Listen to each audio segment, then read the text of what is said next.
निमित्तोपादान पाठ अपना चल रहा है। अपन लघुजन सिद्धांत प्रवेशिका में जो प्रश्नोत्तर हैं उनके आधार से देख रहे हैं। यहाँ पे भले ही मैंने प्रश्नोत्तर पढ़े नहीं हैं, है ना, पर प्रश्नोत्तरों में यही पूरा वर्णन है। आप प्रश्नोत्तर पढ़ेंगे ना तो आपको पूरा ये विषय वहाँ पे मिल जाएगा, ठीक है ना। अपने पास क्या पढ़ के समझने का समय नहीं था, इसलिए पहले अपन ने उसको समझा है, फिर बाद में यहाँ से पढ़ेंगे तो आपको समझ में आ जाएगा, ठीक है। 2-4 पॉइंट और हैं, उन्हें हम आज देख लेते हैं, ठीक है। वो विषय क्लियर पहले होना चाहिए अपन को। पूर्व का पूछ लेता हूँ, उपादान की परिभाषा कोई बताएगा? बिना देखे परिभाषा का मतलब है कि थोड़ा इधर उधर होगा तो चल जाएगा। हाँ, पहले इधर से।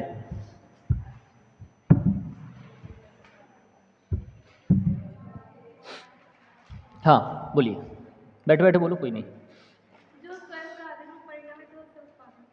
उसे उत्पाद कहते हैं, उपादान कहते हैं। बहुत बढ़िया, बैठिए। आगे, उपादान के भेद प्रभेद। हाँ बेटा, बैठे बैठे बोलो। प्रभेद मतलब, हाँ एक और था। हाँ वही जो आपको याद आ रहा है ना, वही है। हाँ बहुत बढ़िया, ठीक है ना, ये हो गया। इसके बाद निमित्तोपादान की परिभाषा, 2 परिभाषाएं हैं, दोनों पूछूंगा मैं। हाँ इस साइड आ रहा हूँ मैं, हाथ खड़ा करो या मैं ही पूछूं? सॉरी, निमित्तोपादान की, निमित्त की परिभाषा। हाँ हाँ बेटा आप बताओ।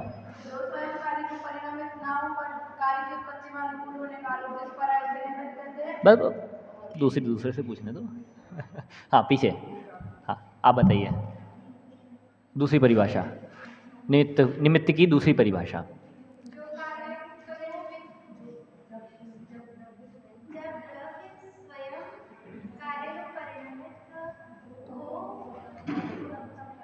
तो आगे बोलो।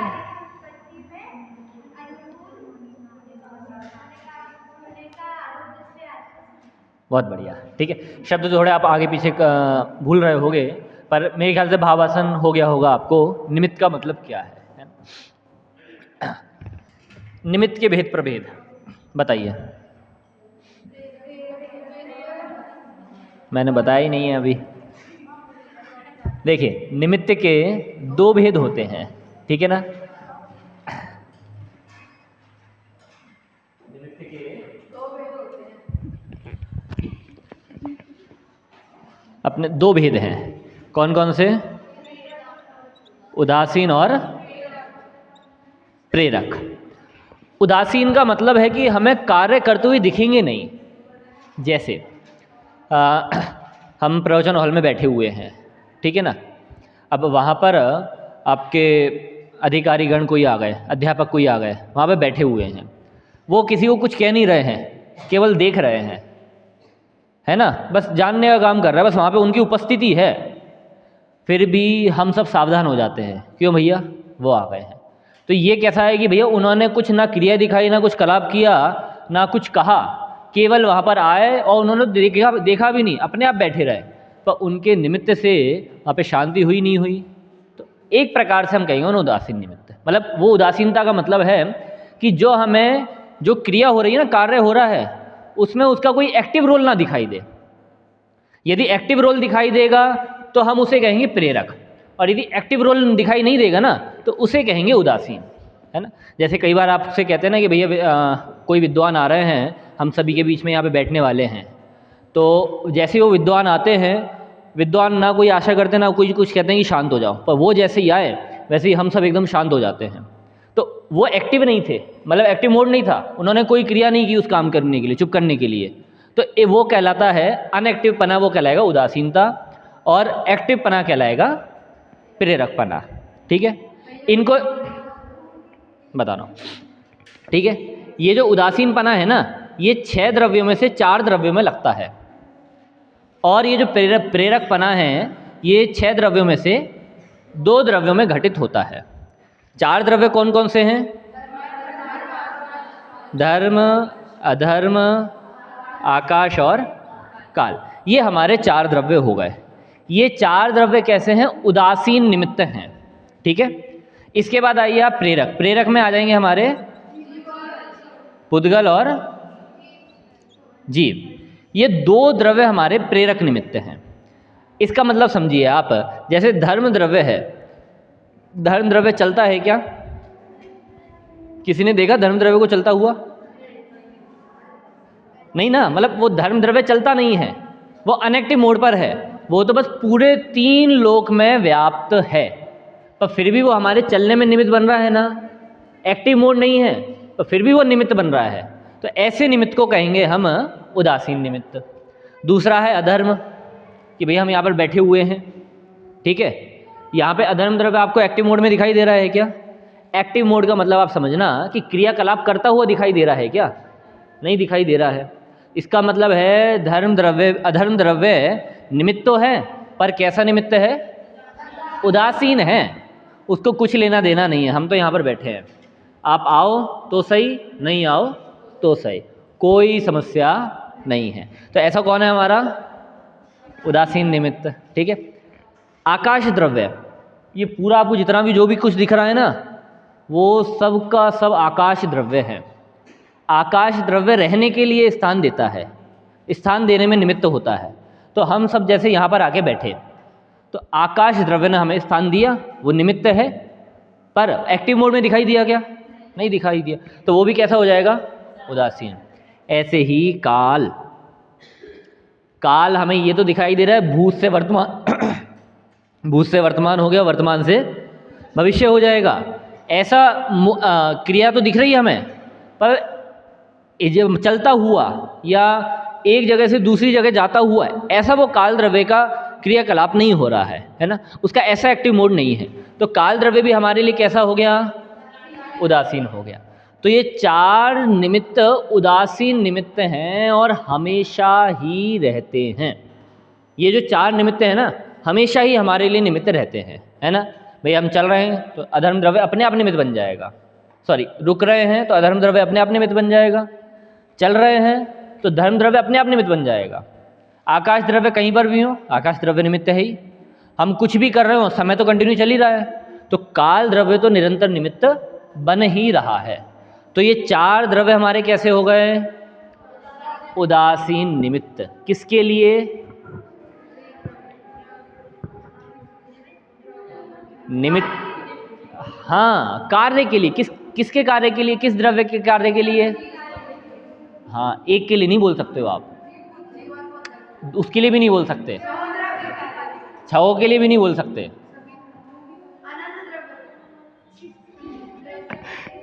देखो हमारे पास कितने द्रव्य हैं? 6 द्रव्य हैं। 6 में से कौन सा द्रव्य ले लूं? इन 4 में से बताओ। आकाश ले लेते हैं। अब बताओ ये आकाश द्रव्य कितने द्रव्यों में निमित्त है? सोच लो।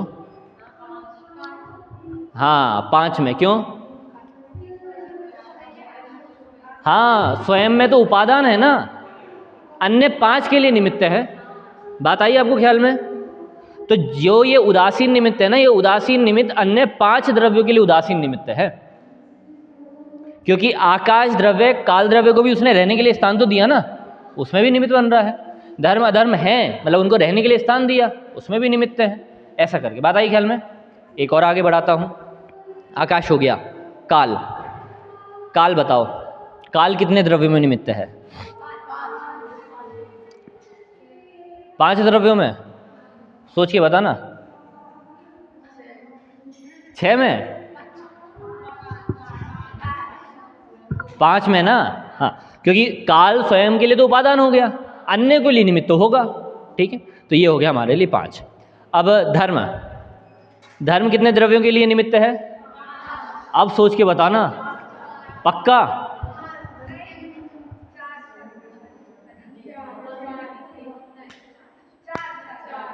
4? क्यों 4? क्यों एक कम क्यों कर दिया? हाँ, हो गया पूरा उत्तर। और सोच लो। अच्छा, कौन कौन से किस किस के में निमित्त बनता है? लिख लेता हूँ मैं यहाँ पर। जीव के में चलो, पुद्गल के में लिख लेता हूँ, और आकाश और काल, और बस। आप में से कोई प्रश्न पूछेगा कि मैं पूछूं? मैं ही पूछूं? चलो आप बताओ कि आकाश द्रव्य में कैसे निमित्त बनेगा धर्म द्रव्य? बताओ। आकाश में बनेगा क्या धर्म द्रव्य निमित्त? क्यों? क्योंकि वो चलता ही नहीं है, तो इसके लिए तो वो निमित्त बनेगा ही नहीं। समझ में आ गया? अच्छा, काल के लिए निमित्त बनेगा क्या? नहीं, वो भी ऐसा गमन नहीं करता, वो समय रूप से परिवर्तन करता है, ऐसा गमन नहीं करता। तो हमें ये भी माइनस करना पड़ेगा, ये भी माइनस करना पड़ेगा। डेफिनेशन में ही आता है जो जीव और पुद्गल। हाँ ठीक है ना। तो क्या हुआ इसमें? किसके लिए निमित्त बना? केवल ये धर्म द्रव्य बना दो के लिए। अब देखो उन्होंने बहुत अच्छा अपनी तर्क की बुद्धि लगाई, क्योंकि भैया परिभाषा में हम जीव और पुद्गल पढ़ते हैं, ऐसा है। चलो और आगे बढ़े। चलो क्या बचा अपने पास? अधर्म बचा ना? सोच के बता ना, सोच के बताओ आप तो।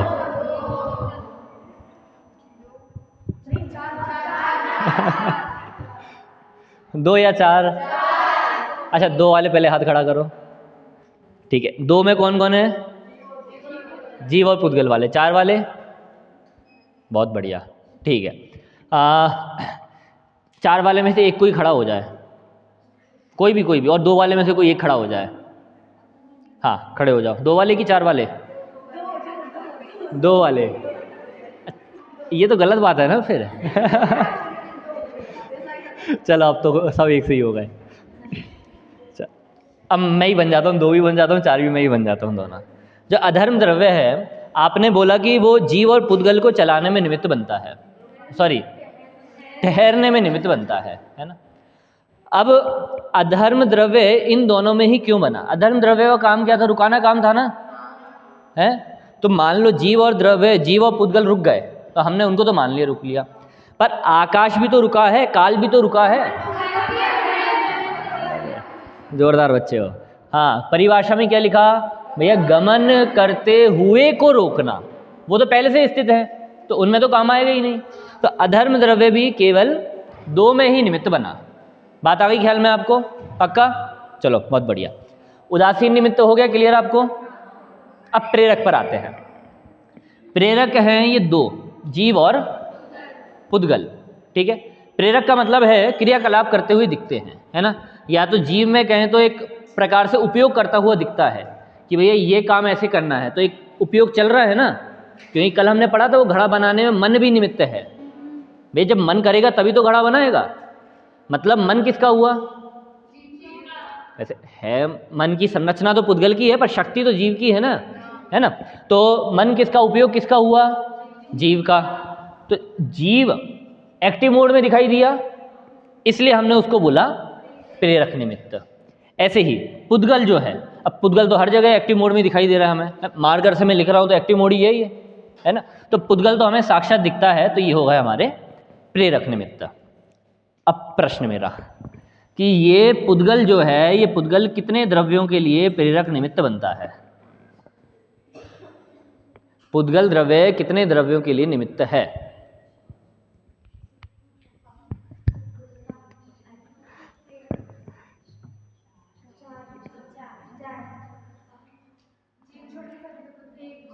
नहीं, मेरा प्रश्न है कि ये जो पुद्गल है ना, जैसे अभी हमने देखा था कि अधर्म धर्म द्रव्य दो में निमित्त था, अधर्म द्रव्य दो में निमित्त था, काल द्रव्य बाकी पांच में निमित्त था, आकाश द्रव्य बाकी पांच में निमित्त था। ऐसे ये पुद्गल द्रव्य कितने द्रव्यों के कार्यों में निमित्त बनता है?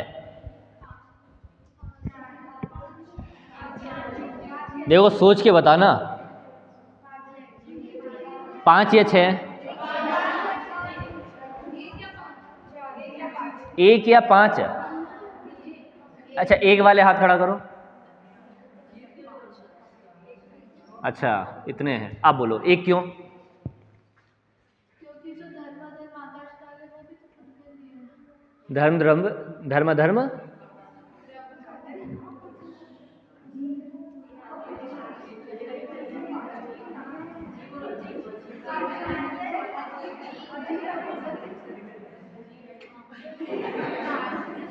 बैठो बैठो, अभी उनकी बात का यकीन नहीं करना है ना। चलो और कोई यहाँ से। पुद्गल द्रव्य कितने द्रव्य में निमित्त है? चलो एक एक करके हम देख लेते हैं, ठीक है, एक एक करके देख लेते हैं। पुद्गल द्रव्य काल द्रव्य में निमित्त है क्या? अब हमें समझ में नहीं आ रहा कि निमित्त लगाएं कि नहीं लगाएं। क्यों नहीं आ रहा समझ में? क्योंकि हमें धर्म द्रव्य की परिभाषा तो पता थी। धर्म द्रव्य की परिभाषा क्या थी? तो हमने परिभाषा को लगा के देख लिया। अब पुद्गल की परिभाषा बताओ।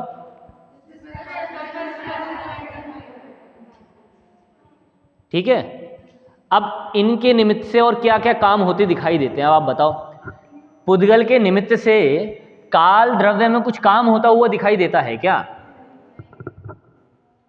पुद्गल के निमित्त से काल द्रव्य में कुछ काम होता हुआ दिखाई देता है क्या? नहीं दिखाई देता है ना। तो हम काल में नहीं बोल सकते भैया, काल में, ठीक है। पुद्गल के द्वारा आकाश का कोई कार्य होता हुआ देखा जाता है क्या? आकाश का कार्य क्या? अवगाहन देना। तो पुद्गल के द्वारा आकाश की अवगाहना दी जाती है क्या? नहीं दी जाती है ना, तो नहीं हो गया, ठीक है ये भी। और कौन सा बचा? धर्म अधर्म। तो धर्म अधर्म में पुद्गल निमित्त है क्या? नहीं है, उसमें भी नहीं है, क्योंकि उसका काम वहां पे होता हुआ दिखाई नहीं दे रहा है, ठीक है। पुद्गल द्रव्य, पुद्गल द्रव्य में निमित्त है क्या?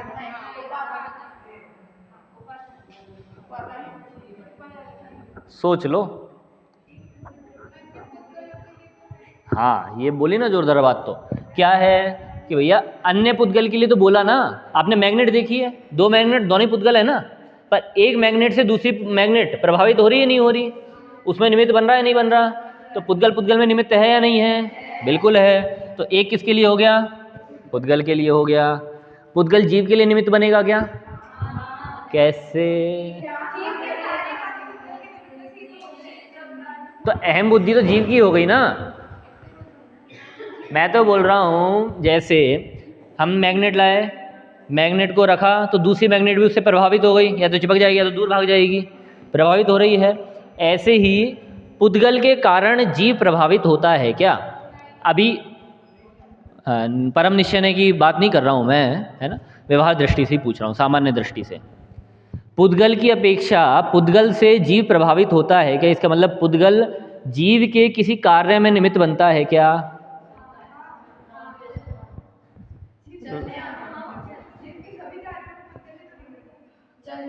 सभी में नहीं बोल सकते हो आप। हाँ देखो मैं बता रहा हूँ कैसे कैसे निमित्त है। ऐसे निमित्त है कि कर्मों का बंधन करते हैं। कर्मों का बंधन पुद्गल है कि जीव है? कर्म पुद्गल है कि जीव है? कर्म का उदय आएगा तो जीव को वैसा परिणामित होना पड़ेगा नहीं होना पड़ेगा? तो जीव कर्म के निमित्त से जीव प्रभावित हो रहा है नहीं हो रहा? तो इसका मतलब है कि जो पुद्गल है वो जीव में भी काम कर रहा है। बात आ रही ख्याल में? तो पुद्गल द्रव्य हमारा दो में निमित्त बना, पुद्गल और जीव में, ठीक है। और कैसा निमित्त है पुद्गल? प्रेरक निमित्त है। अब आखिरी पॉइंट हमारा है जीव द्रव्य। बताइए जीव द्रव्य किस किस में निमित्त है? किसी में नहीं है? अरे यार, चलो काल में है,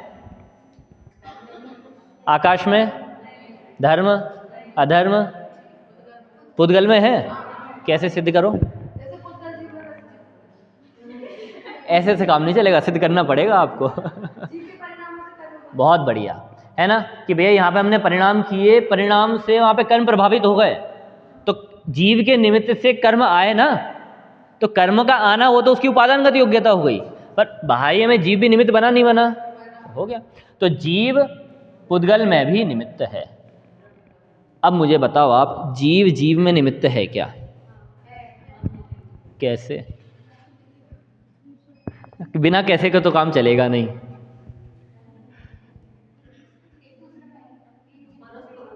कैसे? कैसे सुख दुख कैसे? तो एक मिनट रुको।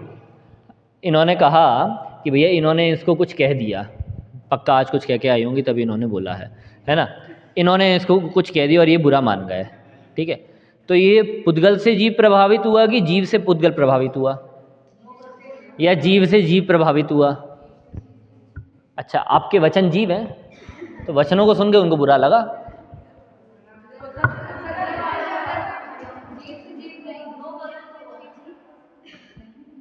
दोबारा से मूल प्रश्न पे आता हूँ, जीव से जीव प्रभावित होगा क्या?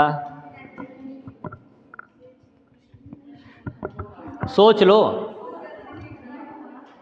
मतलब प्रभावित का मतलब है कि पुद्गल जीव में निमित्त बन रहा है, जीव पुद्गल में निमित्त बन रहा है, पुद्गल पुद्गल में निमित्त बन रहा है, ऐसे ही जीव जीव में निमित्त बन रहा है क्या? चलो मैं बताता हूँ। आपने सिद्ध परमेष्टि का नाम सुना है? सुना है ना? वे कैसे हैं सिद्ध परमेष्टि? अशरीरीय हैं, ठीक है। और उनका स्वरूप कैसा है? एक आध तो बोलो। अशरीरी है। और अरे अनंत ज्ञान है, अनंत दर्शन है, अनंत ज्ञान है, अनंत वीर है, कितने गुण हैं उनके पास, है नहीं? हैं गुण। अब सिद्ध परमेष्टि जीव है नहीं है? जीव हैं। मैं जीव हूँ नहीं हूँ? हूँ। मैं उनकी पूजन भक्ति कर रहा हूँ, तो मेरी पूजन काम मेरे में हो रहा है, ठीक है। पूजन भक्ति मतलब आप वो क्रिया वाली पूजन भक्ति नहीं लेना, मन में जो भक्ति परिणाम है, स्तुति के परिणाम है, उनको लेना आप, है ना। तो जीव में यहाँ पे स्तुति के परिणाम हो रहे हैं, और निमित्त कौन बन रहा है? सिद्ध भगवान जीव हैं कि पुद्गल हैं? तो जीव जीव में निमित्त बने कि नहीं बने? भले ही उन्होंने कुछ किया नहीं है, उदासीनवत है। मतलब जैसे बाकी ये चार द्रव्य है ना, वैसे वो सिद्ध भगवान भी उदासीनवत है। आके नहीं कर रहा कुछ, हमें चलते हुए नहीं दिखाई दे रहे, पर जीव जीव में निमित्त बन रहा है कि नहीं बन रहा? बिल्कुल बन रहा है, निमित्त तो है वो। हाँ, अरंत को भी कह सकते हैं। मैंने सिद्ध का आपको इसलिए बोला क्योंकि अरंत में तो कदाचित आपको वचन दिख जाए, है ना। सिद्ध में प्योर सिद्धि दिखेंगे, मतलब प्योर जीव दिखेगा, है ना। बाकी तो हम कहीं भी घटा सकते हैं। ऐसा बात आ गई ख्याल में आपको? हाँ बेटा। हाँ, अब देखो, इन्होंने बोला कि भैया कोई एक्टिव रोल नहीं हो रहा तो प्रेरक कैसे का, इसलिए मैंने एक शब्द बोला था, उदासीनवत। सामान्य कथन तो जितने भी जीव हैं वो सारे कैसे? प्रेरक हैं। पर सिद्ध परमेष्टि में हम बोलेंगे उदासीनवत, क्योंकि उनमें कोई एक्टिव रोल दिखाई नहीं दे रहा। मतलब उदासीनता के उदासीन निमित्त के समान ही वे निमित्त हैं। पर एक सामान्य कथन किया कि भैया वो जीव प्रेरक होता है, तो सामान्य कथन के हिसाब से हमने सिद्धों को प्रेरक में ले लिया। पर जब विशेष चर्चा की तो हमने बोला भैया उदासीन जैसे ही हैं, है ना, अलग से आके ऐसा कुछ नहीं करते। ऐसा, इतनी आ गई बात ख्याल में? पक्का? 1 मिनट दे रहा हूँ, जितना भी अपन ने देखा है वो और देख लो। एक प्रश्न, हाँ एक चीज़ और, जैसे काल द्रव्य है ना, तो काल द्रव्य छव में लगाना, छव में निमित्त होता है। क्यों? क्योंकि काल द्रव्य हैं असंख्यात। कितने हैं? असंख्यात हैं काल द्रव्य। तो एक काल द्रव्य दूसरे काल द्रव्य के लिए निमित्त रूप होता है। उपादानगत तो योग्यता है ही, पर दूसरा काल द्रव्य दूसरे के लिए निमित्त रूप होता है। जैसे पुद्गल पुद्गल में लगाया ना अपन ने, वैसे ही काल काल में लगाना आप, ठीक है। तो काल के सामने आप 6 कर लेना। आ गई बात ख्याल में? चलो देख लो एक बार 2 मिनट, और ये लिखना है ना, लिखोगे तो आगे तक ख्याल में रहेगा।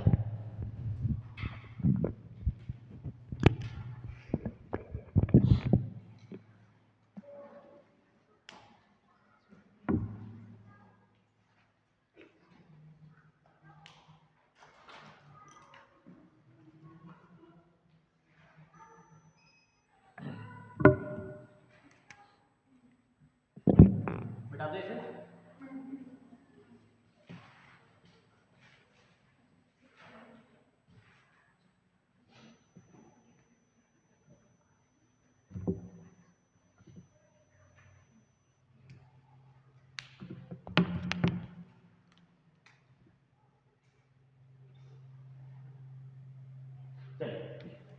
आगे प्रारंभ करते हैं।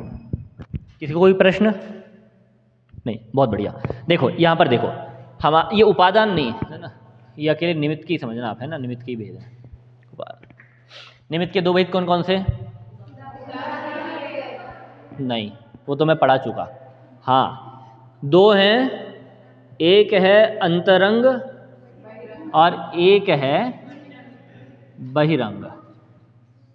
ये निमित्त के 2 भेद हैं। और ये जो हमने 2 भेद किए ना, ये जीव द्रव्य को लक्ष्य करके किए हैं हमने, अंतरंग निमित्त और बहिरंग निमित्त। तो शब्द तो आपको थोड़ा बहुत ख्याल में आया होगा। अंतरंग मतलब अंदर वाला, बहिरंग मतलब बाहर वाला। अंदर वाला निमित्त बने तो अंतरंग और बहिरंग वाला निमित्त बने तो बहिरंग। पर हमें समझ में नहीं आया भैया, अंतरंग वाला तो उपादान हो जाएगा, अंतरंग वाला तो अंदर वाला तो का उपादान हो जाएगा, क्योंकि जीव की मुख्यता से बात कर रहे हैं अपन। तो भैया आपने अंतरंग को निमित्त में क्यों डाला, ये तो उपादान है। आप केवल बहिरंग को ही निमित्त कहते, क्योंकि शरीर भी बाह्य में है ना। तो शरीर को भी आप बहिरंग निमित्त में ही लोगे तो अंतरंग में किसे लोगे? ख्याल में आ रहा मैं क्या बोल रहा हूँ? ठीक है। ऐसा है कि बहिरंग में हम जितनी भी हमारे पास सामग्री है ना, या एक शब्द में कहूँ तो यहाँ पर आप लिख लो 9 कर्म, 9 कर्म, ठीक है। और अंतरंग में लिख लो कर्म।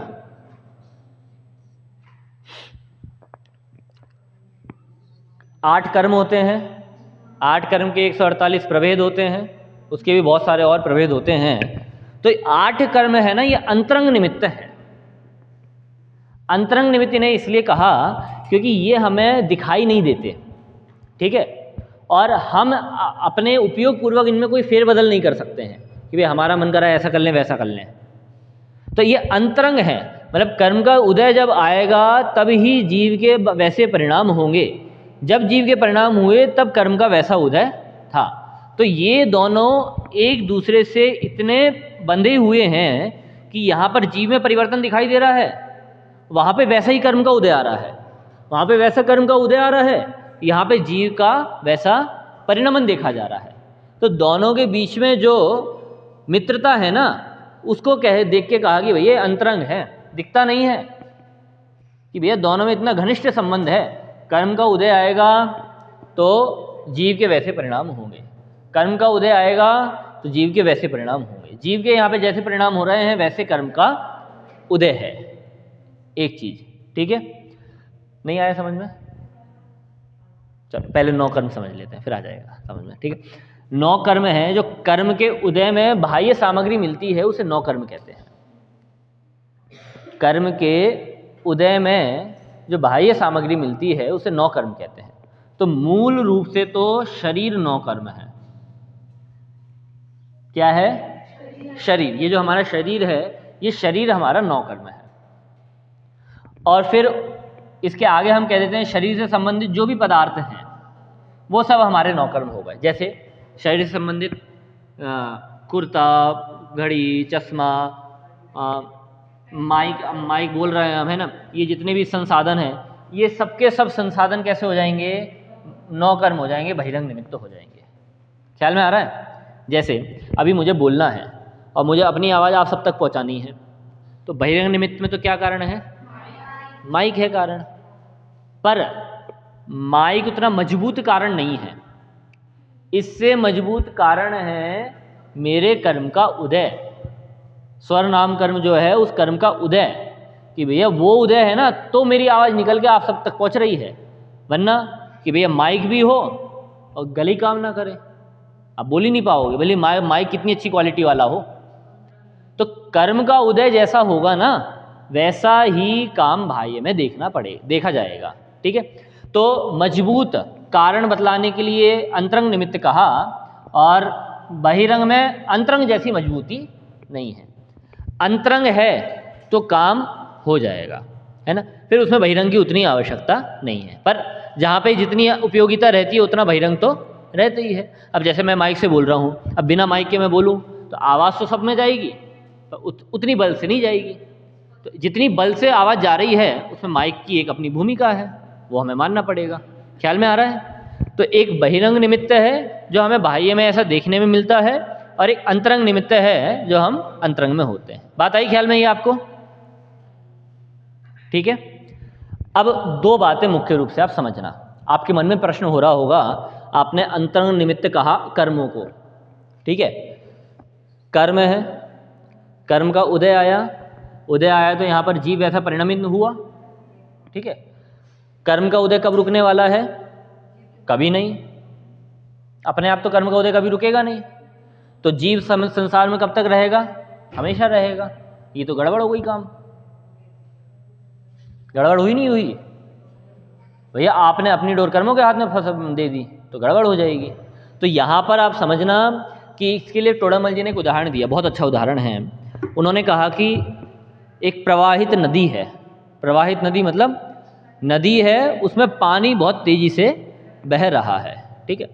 उसमें यदि कोई इंसान गिर जाए और बीच में है वे, अब वो ऐसी तेज़ रफ्तार वाली नदी में हाथ पैर झपटाए ना तो वो नहीं निकल सकता, मतलब वो कितने भी प्रयत्न करे नहीं निकल सकता।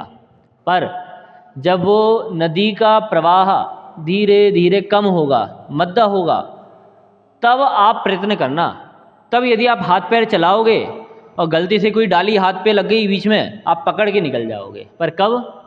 जब मंद प्रवाह होगा, तीव्र प्रवाह में काम नहीं होने वाला है, ठीक। तो कर्म का उदय एक तो हो गया तीव्र और एक हो गया मंद। तो कर्म का उदय जब तीव्र आ रहा है उसमें तो हम कुछ कर नहीं पाएंगे, जैसे बह रहे हैं वैसे बहते रहेंगे, ठीक है। पर जब कर्म का उदय मंद आया, उसमें यदि हम प्रयत्न करें तो जरूर हम संसार का उच्छेद कर सकते हैं, मतलब सम्यक दर्शन प्रकट कर सकते हैं, ऐसा। और हम सभी अभी जिस भूमिका में है ना, तो हमारा तो मंद उदय चल रहा है, मतलब हमारे पास इतनी शक्ति है कि हम अपने परिणामों को स्थिर करके रख सकते हैं। आप ये मानो कि आप 1 मिनट के लिए अपने परिणामों को स्थिर करके रख रहे हैं ना, इसका मतलब है कि हम सम्यक दर्शन कर सकते हैं। उसके लिए ये नहीं कि भैया कोई 8-8 घंटे पढ़ रहा है, कोई 2 घंटे पढ़ रहा है, कोई 1 घंटे पढ़ रहा है, कोई 15 मिनट पढ़ रहा है, तो 15 मिनट पढ़ने वाला वो नहीं कर सकता, वो भी कर सकता है। मंद उदय चाहिए, और मंद उदय में अगर उसने प्रयत्न किया तो फटाक से निकल जाएगा, और तीव्र उदय में जितने चाहे प्रयत्न करते रहो नहीं निकलेगा। तो ख्याल में आई आपको ये चीज़? इसमें दूसरी हमारे पास शंका होती है कि चलो भैया आपने कहा कि मंद उदय जो है, मंद उदय में तो जीव ने हाथ पैर फटकारे और वो वहाँ से निकल गया, तो इसमें तो हमें जीव का रोल होता हुआ दिखाई दिया, है ना। मतलब जीव के पास कुछ शक्ति थी, उसने अपनी शक्ति का प्रयोग कर लिया। पर जब कर्म का तीव्र उदय चल रहा है तो तब तो जीव की शक्ति है ही नहीं। समझ में आ रहा है? तो जीव कैसा हो गया? पराधीन हो गया। पराधीन हुआ नहीं हुआ? अब पराधीन हो गया, इसका मतलब जो कर्म का तीव्र उदय था वो क्या बन गया? जीव का कर्ता, जीव का कर्ता हो गया। तो अब इसका निषेध करने के लिए हमने ये पूरा निमित्तोपादान वाला पाठ पढ़ा।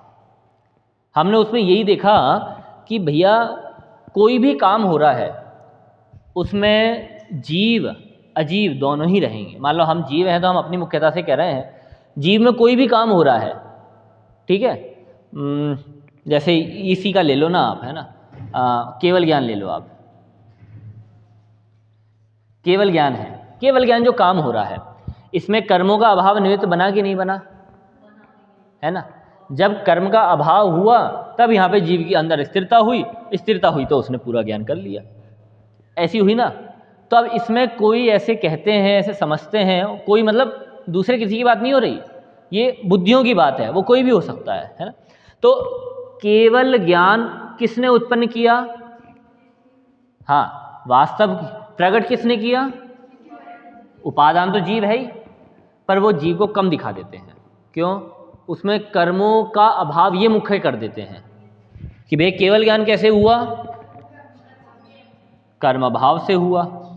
केवल ज्ञान कर्म अभाव से हुआ, तो कर्म अभाव के कारण हुआ, तो अपना पूरा का पूरा ध्यान वो दे देते हैं कर्म अभाव पर। और कर्म अभाव क्या है? पर है। समझ में आ रहा है? मतलब पूरा का पूरा ध्यान देते हैं, इसका मतलब है कि कर्म अभाव को ही केवल ज्ञान का कर्ता मान लेते हैं।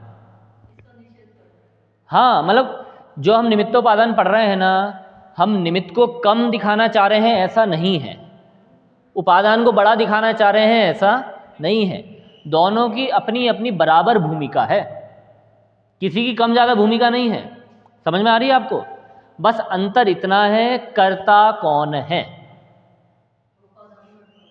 हाँ, कर्ता ये है। जैसे अभी जैसे शाश्वत धाम में इतना बड़ा शिविर चल रहा है, ठीक है ना। अब इसमें कोई स्टेज पे आके माइक से जनवाणी स्तुति बुलवा रहा है, ठीक है, आप विद्यार्थियों में से वो, ठीक है।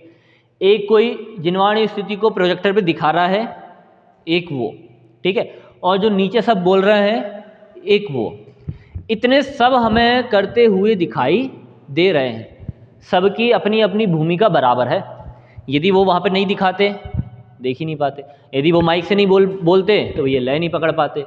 मतलब उनकी भी अपनी अपनी भूमिका है, और बाकी सब नहीं बोलते तो माहौल नहीं बनता। मतलब वो जो कार्य हुआ ना, उसमें इन तीनों की अपनी अपनी मुख्यता है। अब वो कार्य कहाँ पे हुआ? अगर प्रोजेक्टर पे हम वो सीन दिखा रहे हैं तो वो सीन पुद्गल का है ना, तो उसका उपादान हुआ पुद्गल। क्यों भैया? हम तो अच्छा अच्छा दिखाना चाहते हैं, क्यों नहीं दिखता? आज सुबह ही देख लो आप, है तो उसका उपादान कौन था? पुद्गल था। ख्याल में आ रहा है? मतलब हम सब निमित्तों की भी आवश्यकता है वहाँ पे, हम सब नहीं होंगे तो काम भी नहीं होगा। पर मेन कारण कौन है? पुद्गल। उस वो चित्र बनाना, चित्र का करता है पुद्गल। अब जैसे वाणी है, हम बोल रहे हैं, है ना, तो इसमें निमित्त बन रहे हैं नहीं बन रहे हैं? हम बिल्कुल बन रहे हैं। पर जो वाणी निकल रही है ना, शब्द निकल रहे हैं, वो पुद्गल के हैं।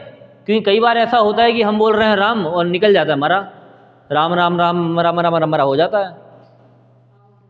क्यों? हम बोल कुछ रहे, निकलता कुछ है। तो निमित्त तो हम बन रहे हैं, पर कर्ता कौन है? वो जीव खुद है।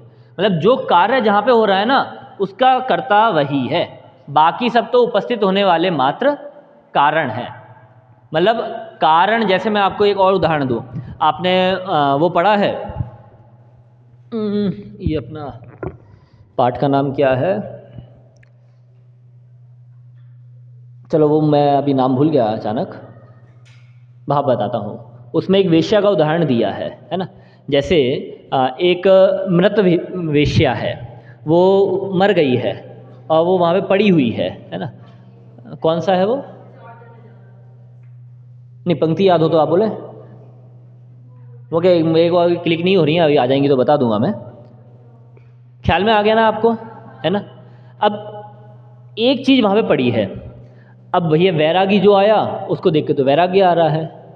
कुत्ता आ रहा है, उसे अपना भोजन दिख रहा है। रागी आ रहा है, उसको राग का साधन दिख रहा है। अब बताओ वो इन सब का कर्ता है क्या? कर्ता नहीं है, निमित्त बराबर है। मतलब इनको जो विचार आ रहे हैं, विचार में वो अपनी वैसी भूमिका दिखा रही है, पर कर्ता तो कुत्ता खुद हो गया है। वैरागी आया, उसको वैरागी का कर्ता वो खुद है, वो तो बस निमित्त है। तो ये जितना भी हमने पाठ पढ़ा ना, इसमें बस एक ही आप सार समझना कि ये हम वास्तविक कर्ता कौन है, इसका पता लगाने के लिए हमने ये बात की। और कर्ता का पता क्यों लगा रहे हैं? क्योंकि भैया जिससे हम स्वाधीन हो सकें, पराधीन ना हो, है ना। अब जैसे मुझे डस्टर चाहिए, तो अब मुझे आप सबसे मांगना पड़ेगा, भैया डस्टर लाओ, डस्टर लाओ, क्योंकि मैंने क्या मान रखा है कि भैया इसके कर्ता तो आप हो, तो मुझे पराधीन होना पड़ेगा। तो कह रहे हैं पराधीन नहीं होना। अब हमने सोच लिया ना भाई इसके कर्ता तो कौन हो? आप हो, तो मुझे चिंता करने की आवश्यकता नहीं है, छोड़ो। मैं क्यों चिंता करूं? आपका काम है, आप लाओगे तो मैं मिटा दूंगा, नहीं लाओगे तो नहीं मिटाऊंगा। पर अब मैं अपने आप को कर्ता मान लूँ, अरे डस्टर कहाँ है, डस्टर नीला है, ऐसा नहीं है, मैं पहले बोल देता तो डस्टर आ जाता, मैंने पहले क्यों नहीं बोला, अपने आप पे दोष देने लगे। समझ में आ रहा है आपको? मतलब इसमें हमारी गलती नहीं है। कभी कोई चीज़ हम अपन भूल जाते हैं तो हम अपने आप को बहुत कोसते हैं, अरे यार मैं भूल गया, मैं ऐसा हो गया, वैसा हो गया। तो भैया क्यों दुखी हो ना? क्योंकि मैंने पहले दिन ही बताया था, क्षयोपशम ज्ञान, कम ज्ञान ज़्यादा ज्ञान, ये तो कर्म के निमित्त से होता है। तो भैया निमित्त से हुआ है ना, हमारे पास तो ज्ञान है ना, बस हमारा काम तो यही है, हम परेशान नहीं होंगे। तो हम जो करता है, हम अपना करता है यदि दूसरे को दे दें तो भैया हम हमेशा आकुलित होंगे कि भैया मुझे सुखी होना है। अरे यार कर्म का उदय काश अच्छा आ जाए, कर्म का उदय काश अच्छा आ जाए। तो कर्म का उदय अच्छा आ जाए तो हम तो दुखी बने रहेंगे, क्योंकि कर्म तो ऐसा सुनने वाला है नहीं हमारी बात। तो ये जो पूरा निमित्तोपादान का पढ़ा, ये इसीलिए हमने पढ़ा है। बात आ गई ख्याल में आपको? चलिए, नाश्ता करके आए थे कि भोजन करके आए थे? नाश्ती करके आए थे। चलो, जिनवाणी है आपके पास? निकालो, ज़्यादा नहीं लूँगा, है ना, 5 मिनट में बस अपन पूरा करेंगे। हाँ, कौन सी जिनवाणी है? तो उसमें पेज नंबर निकालो आप 30, पेज नंबर 30।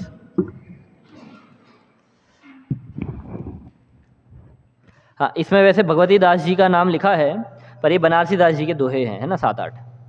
बनारसी दास जी का तो अच्छा लंबा प्रकरण है, ठीक है। देखो इसमें अपन कुछ विशेष नहीं पढ़ेंगे, बस जो छंद लिखे हैं ना, छंद को पढ़ेंगे और फिर आगे बढ़ेंगे, है ना, क्योंकि मूल चीज़ अपन को वहाँ से समझ में आने वाली है। चलिए पढ़िए एक बार, शंका 1 वाला, पेज नंबर 30 पर।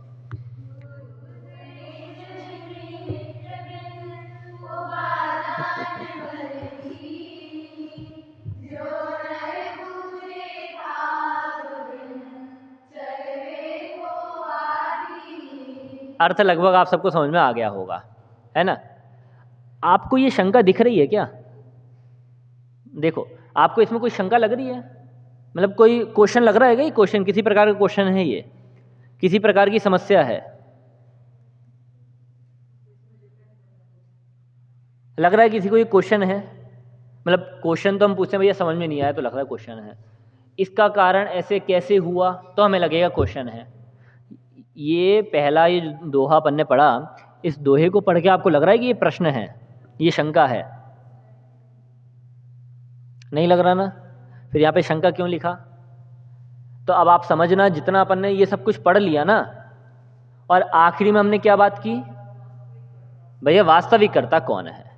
तो अब सामने वाले को ये बात रास नहीं आई, उसको मज़ा नहीं आया सुनने में, वो कह रहा कैसी बात कर रहे हो यार, हमने बोला काम किससे होता है, उपादान से ही होता है। काम तो यही बोलेंगे ना कि कर्ता तो वही है। तो अब सामने वाला बोलने लगा आप गलत बोल रहे हो, अरे निमित्त से भी काम होता है। देखो हमने निषेध नहीं किया था, हमने बोला हम वो भी होता है, हमने कर्ता का निषेध किया था, पर वो क्या समझने लगा कि हमने निमित्त का ही निषेध कर दिया। तो अब सामने वाला अपनी साइड से अपना पक्ष प्रस्तुत कर रहा है, तो वो क्या बोल रहा है, गुरु उपदेश निमित्त बिना उपादान बलहीन। मतलब किसी जीव को सम्यक दर्शन प्रकट करना है तो देशनालब्धि होगी ही, देशनालब्धि होगी तभी सम्यक दर्शन होगा, और देशनालब्धि क्या है, निमित्त है। तो निमित्त के बिना तो उपादान भी बलहीन बैठा है यहाँ पर। तो वो सामने वाला कह रहा है भैया निमित्त भी करता है। हमने क्या कहा था, हमने कर्ता का निषेध किया था, निमित्त का निषेध नहीं किया था। तब वो कह रहा है भैया आप क्यों निमित्त को हटा रहे हो, निमित्त की आवश्यकता है ना पूरी पूरी। बात आ रही ख्याल में आपको? अब ऐसे ही दूसरा पढ़ो, दूसरा पढ़ो एक बार, 1 मिनट। ज्यो नर दूजे पाँव भिन्न, अर्थात ज्यो मतलब जैसे, नर मतलब मनुष्य या कोई व्यक्ति, दूजे मतलब दूसरे, पाँव के बिना चलने को अधीन मतलब चल नहीं सकता, मतलब यदि उसको चलना है तो उसको दोनों पैर ही चाहिए हैं, ऐसी बात है, ठीक है ना। पढ़ो एक बार, पहला पढ़ो फिर दूसरा पढ़ो।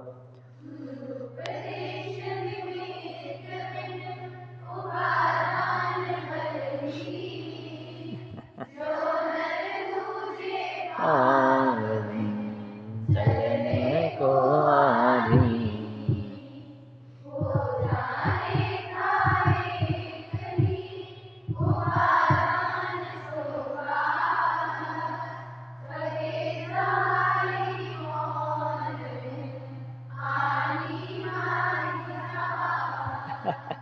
यहाँ पे क्या कह रहे हैं, यहाँ पे कह रहे हैं कि हमने क्या बोला, कर्ता कौन है, उपादान। निमित्त कर्ता है क्या, नहीं है, है ना। तो अब वो इसी के ऊपर दोबारा बोल रहा है, अरे आप गलत क्यों बोल रहे हो, आप उपादान उपादान क्यों कर रहे हो, भैया एक उपादान से काम नहीं होता। सामने वाला ऐसा बोल रहा है, वो हमारी अपेक्षा नहीं समझा, हमारा जो वास्तविकता था वो हमने समझ लिया, पर सामने वाली हमारी अपेक्षा नहीं समझा। अब वो हमारे पे आरोप थोप रहा है। क्या थोप रहा है आरोप? तो कह रहा है हो जाना था एक ही उपादान सो काज, मतलब ऊपर वाली जो बात कही ना उसी में, भैया यदि निमित्त की आवश्यकता नहीं होती तो अकेला उपादान ही काम कर लेता ना बिना देशनालब्धि के। इसका मतलब है देशनालब्धि की आवश्यकता है, इसका मतलब है कि निमित्त की आवश्यकता है, इसका मतलब है कि निमित्त करता है। सामने वाला ये सिद्ध करने पे लगा हुआ है। उसके लिए क्या कह रहा है, थके सहाई पौन बिन पानी माही महा जहाज। जैसे पानी होता है ना, पौन मतलब हवा, तो पानी थाई मतलब स्थाई है, मतलब फ्लो वाला पानी नहीं है, बहता हुआ पानी नहीं है, स्थिर पानी है हमारा, ठीक है। स्थिर पानी में हवा भी नहीं चल रही है और जहाज है, तो भैया यदि उपादान से काम हो जाता तो उपादान तो जहाज है ही, और हवा है पवन, सॉरी निमित्त है पवन हवा, है ना। तो यदि आप उपादान की इतनी महिमा गा रहे हो तो आप एकदम स्थिर पानी में बिना पवन के जहाज को चला के दिखाओ। बात आ गई आपको ख्याल में? तो यहाँ पर वो निमित्त पे जोर दे रहे हैं। हम उनसे कह रहे हैं अरे भैया आप सही कह रहे हो, हम कब मना कर रहे हैं। निमित्त की अपनी आवश्यकता है, कार्य होगा तो निमित्त भी होगा ही होगा। हम तो बस इतना कह रहे हैं निमित्त करता नहीं है, वो बस समझने को तैयार नहीं। अब हम उसका उत्तर दे रहे हैं, देखिए फटाफट, है ना। 2-4 छंद हैं, पढ़िए।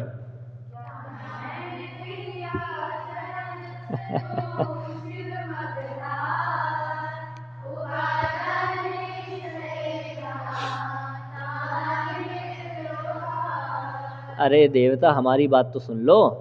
हम कब बोल रहे हैं अकेला उपादान से काम होता है? हम तो बोल रहे हैं दोनों से काम होता है। हमने तो निषेध किया ही नहीं निमित्त का। आप अपने अपने मन से लगे कहने के लिए। क्या कह रहे हैं? ज्ञान नैन क्रिया चरण। तो ज्ञान से सम्यक ज्ञान ले लेना और सम्यक ज्ञान के साथ सम्यक दर्शन भी ले लेना, ठीक है। नैन मतलब होता है आँख, नहीं, दर्शन नहीं, आँख आँख, ठीक है, आँख है। नैन मतलब आँख। क्रिया, क्रिया से सम्यक चारित्र ले लेना, ठीक है। और चरण, चरण से अपने पैर जो चलने वाले हैं ना वो ले लेना। तो क्या कह रहे हैं, कोई इंसान चलता है ना तो आंखों से देखता हुआ पैरों से चलता है। 2 काम हो गए, आंखों से देखना, पैर से चलना। मतलब आंख बंद करके चलेगा तो ठुकेगा ही ठुकेगा।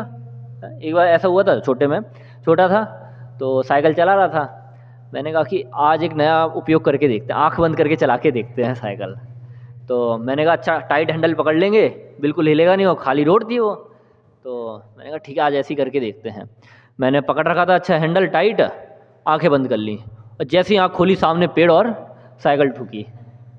तो मतलब जो काम होगा, काम के लिए तो हमें आँख भी चाहिए और चरण भी चाहिए, है ना। वैसे ही कह रहे हैं काम होगा तो हमें सम्यक दर्शन ज्ञान भी चाहिए और सम्यक चारित्र भी चाहिए, तब काम होगा। वैसे ही जब काम होगा तो हमें उपादान भी चाहिए और निमित्त भी चाहिए, उसके बिना काम नहीं होने वाला। भैया उपादान भी है निमित्त भी है, पर हम उपादान को कहेंगे निश्चय क्योंकि वो करता है, निमित्त को कहेंगे व्यवहार क्योंकि वह करता नहीं है। इतनी सी बात है, बस बात आई ख्याल में? पढ़ो एक बार ये वाला दोबारा से।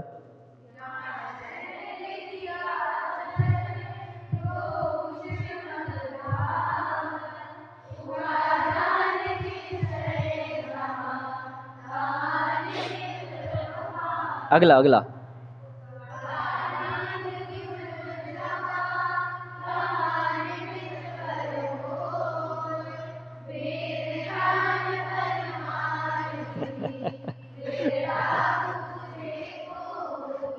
कह रहे हैं साहब तुम्हारी समझ में नहीं आने वाला है। क्यों नहीं आने वाला समझ में? क्योंकि बात ही ऐसी है, इसको तो कोई बिरले जीव ही समझ पाएंगे और तुम उन बिरलों में नहीं आते हो, तुम समझदार नहीं हो, तुम मूर्ख हो, तुम मूर्खों में कुछ समझ में नहीं आने वाला। आपसे नहीं कह रहा हूँ, है ना। जो यहाँ पे बनारसी दास जी उनके सामने जो थे ये उनसे कह रहे हैं। क्या कह रहे हैं कि भैया उपादान निजगुण, निजगुण तो उपादान हो गया, और जहाँ निजगुण होता है वहाँ पर निमित्त भी कोई ना कोई होता ही होता है। तो निमित्त भी होता है और उपादान भी होता है। भेद ज्ञान प्रमाण विधि, भैया प्रमाण विधि से इसको स्वीकार करो आप। क्यों? क्योंकि कोई बिरला बूझ मतलब जानना, जान पाता है, समझ पाता है। कोई बिरले जीव ही ऐसी अलौकिक बात को समझ पाते हैं। अब आप समझो हम सब ये बात समझ रहे तो हम कैसे हो गए? अलौकिक जीव हो गए, बिरले जीव हो गए। है महिमा आनी चाहिए, अपने को मजा आना चाहिए बातें सुनकर। पढ़ो एक बार।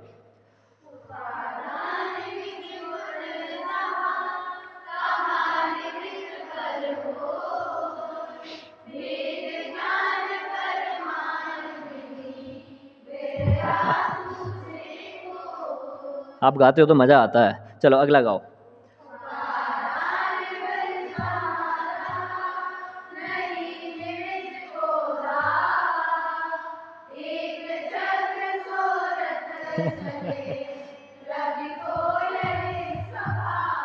यहाँ पे क्या कह रहे हैं, देखो भैया निमित्त भी होता है, उपादान भी होता है, पर चलती किसकी है? चलती तो उपादान की है। बलवान तो कौन है? उपादान है। निमित्त का दाव नहीं चलता। दाव समझ गए? हैं जैसे लूडो वगैरह खेलते होगे ना, है ना। है ना, या और भी कुछ जिसमें दाव मारते हैं, है ना, तो बहुत सारी चीज़ें ऐसी। तो कह रहे हैं वहाँ पे निमित्त की नहीं चलती, चलती का मतलब निमित्त करता नहीं है। बलवान कौन? जो स्वामी, जो राजा, वो बलवान है, प्रजा बलवान नहीं है। पर काम तो प्रजा के साथ राजा को करना ही पड़ेगा। वैसे ही कह रहे हैं यहाँ पे निमित्त होगा, निषेध नहीं कर रहे हैं, पर निमित्त बलवान नहीं है। फिर सामने वाला बोले यार कैसी बात कर रहे हो, अभी तो आपने बोला था, टोडामल जी का उदाहरण देखे, अगर तीव्र कषाय का उदय हुआ, तीव्र कर्म का उदय हुआ, तो वहाँ पे जीव की नहीं चलनी, तो वहाँ पर कर्म बलवान है। हम कह रहे हैं ऐसा दिखते हुए भी, क्या कह रहे हैं, वहाँ पे दिख रहा है कर्म बलवान है, कर्म का दाव चल रहा है, उसमें जीव अपने अनुसार कुछ नहीं कर सकता, पर ऐसा होने पर भी करता तो जीव ही है, इसलिए हम तो बलवान तो जीव को ही कहेंगे। बात आ गई ख्याल में? देख भले ही ऐसा रहा है, तीव्र कर्म के उदय चल नहीं रहा है, पर वो काम कहाँ हो रहा है? जीव में हो रहा है ना, तो बलवान तो जीव ही है, क्योंकि जीव नहीं होता तो वो काम ही नहीं होता, तो काम तो जीव में हो रहा है, इसलिए बलवान हमारा जीव है। अगली लाइन क्या कह रहे हैं? एक चक्र सो रथ चले। एक चक्र से रथ चलता है क्या? फिर कैसे लिख रहे हैं यहाँ पर? सूर्य चलता है? हाँ, सूर्य क्या एक ही होता है ना। अब यहाँ पर अपने प्रोजेक्टर नहीं लगाया, बाद में दिखा दूंगा कभी, है ना। सूर्य जैसा अपन को दिखता है ना गोल, वैसा गोल नहीं होता। बॉल मतलब अभी जैसे सूर्य को मानते हैं ना, सूर्य बॉल जैसा गोल है ना, लड्डू जैसा गोल है, तो वास्तव में सूर्य लड्डू जैसा गोल नहीं होता। सूर्य होता है हेमिस्फेयर, मतलब आधा लड्डू होता है ना, नीचे वाला आधा लड्डू, ऊपर वाला नहीं। तो नीचे से तो अपन को ऐसा दिखाई देगा गोलाकृति वाला, ऊपर से सपाट होता है ना। तो कह रहे हैं वो आप सूरज मान लो एक गोल है, ऐसा ऐसे में तो गोल है ही ना, तो ऐसा गोल है और एक ही चक्का हो गया, फिर वो चक्र हो गया और घूमता है वो। 184 गलियां होती हैं उसकी, जैसे एरोप्लेन के वे होते हैं ना, मतलब उनकी लोकेशन फिक्स होती हैं, वैसे ही सूर्य की भी 184 184 लोकेशन फिक्स है, उन लोकेशनों भी वो सूरज घूमता है। तो कह रहे हैं जैसे सूरज है एक चक्र पर भी घूमता है, वैसे ही काम तो उपादान से ही होता है, बलवान तो उपादान ही है, निमित्त तो खड़ा रहता है, पर उसका खड़ा होना भी आवश्यक है, करता नहीं है। बस इतना बात आ रही ख्याल में? चलो, मुझे पता है थोड़ा समय ज़्यादा हो गया, 2 छंद और हैं, ठीक है। चलो अगला।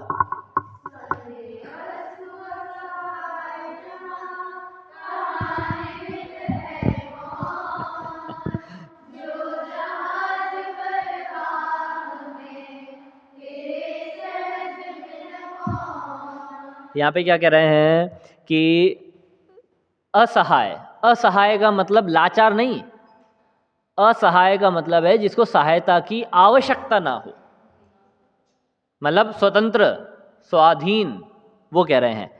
सधे वस्तु असहाय जहां तहां निमित्त है कौन? भैया वस्तु का काम तो स्वतंत्रता से ही होता है, तो वहां पे हम निमित्त को क्या बोलें? मतलब जो बाजू में खड़ा है उसकी क्या अहमियत है?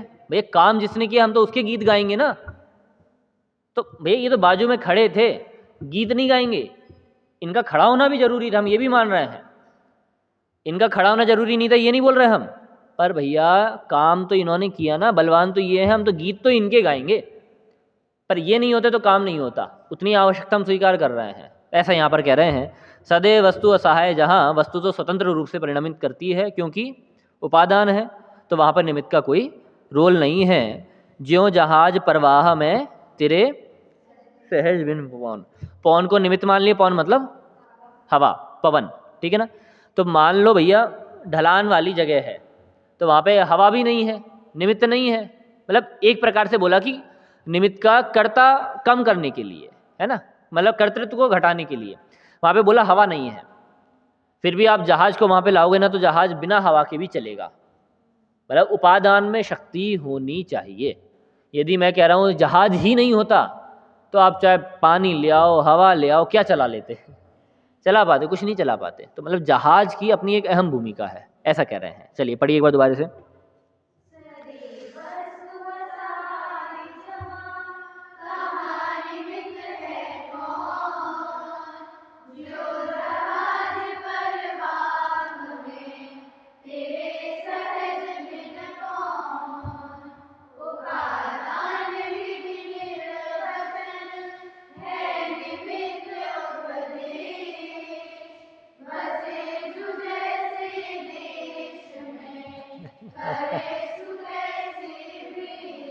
हमारा उपादान कैसा है? उपादान बहुत बड़ा है। कैसा बड़ा? वो कह रहा है कि भैया उपादान निर्वचन है, बोलते नहीं है ज़्यादा। काम पूरा उपादान ने किया, हमने किया, पर वो दरिया दिल होता है। क्या कहता है कि भैया काम तो इन्होंने किया, हमने तो क्या किया। समझ में आ रहा है? तो कहने की भाषा तो यही होगी कि भैया काम इन्होंने किया है, पर सबको पता है काम किसने किया, कि इन्होंने किया, उपादान ने किया। बस यही यहाँ पे कह रहे हैं, उपादान तो मौन है, बस देख रहा है भैया, करते जाओ आप तो, पर कहने में ये आ गई निमित्त ने किया। तो कहने को आप मान नहीं लेना, कहने को कहने तक ही सीमित रखना कि निमित्त को कर्ता कहा, कि निमित्त ने ऐसा किया, पर वास्तव में तो जो कार्य जहाँ हुआ उसका कर्ता वही है। बात आ गई ख्याल में? पक्का? चलो एक बार दोबारा से इस वाले को ही पढ़ लो।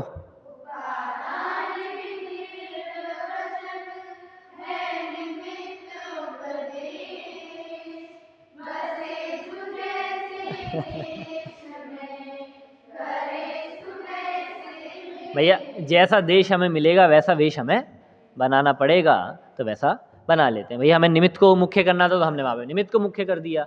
जहाँ पर हमें उपादान को मुख्य करना, हम उपादान को मुख्य कर देंगे, पर कर्ता तो एक उपादान ही रहेगा। हो गया पूरा? 3 वाक्य बोल रहा हूँ, 3-4 वाक्य, वो आप पूरा सारांश रूप में समझ लेना।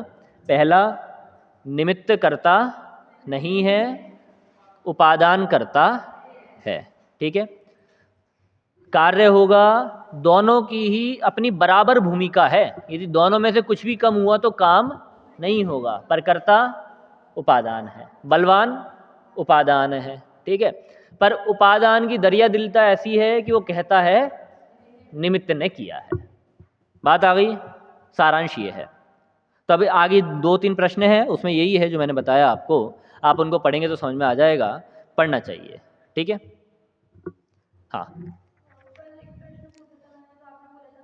हाँ हाँ हाँ, मुझे थोड़ा बहुत ख्याल में आ रहा था, पर मुझे प्रश्न ख्याल में नहीं आ रहा था। क्या था पेज नंबर?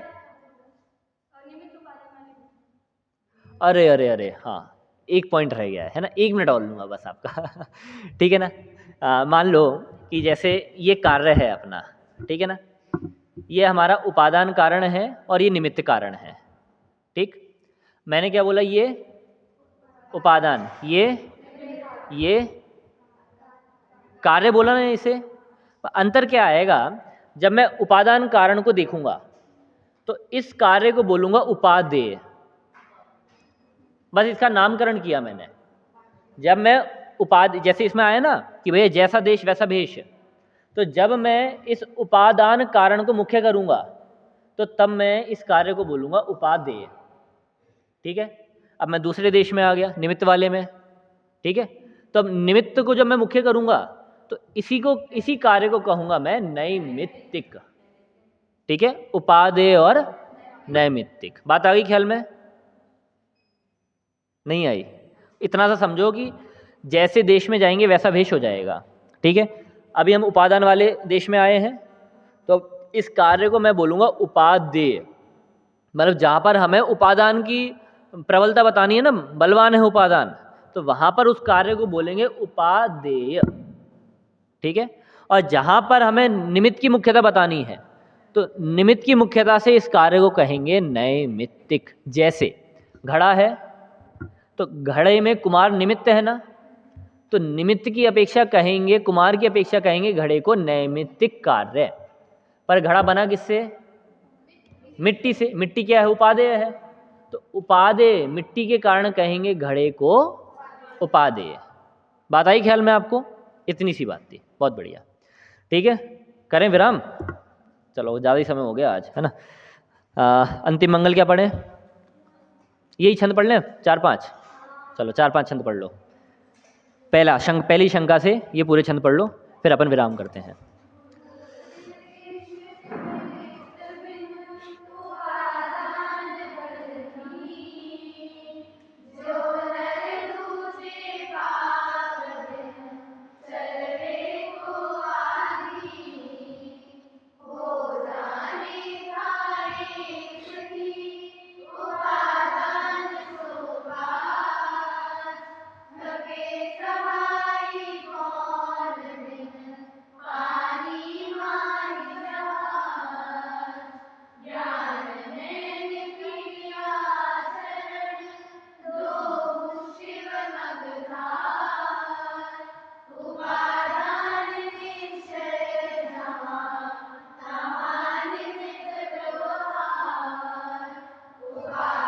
नहीं है ये।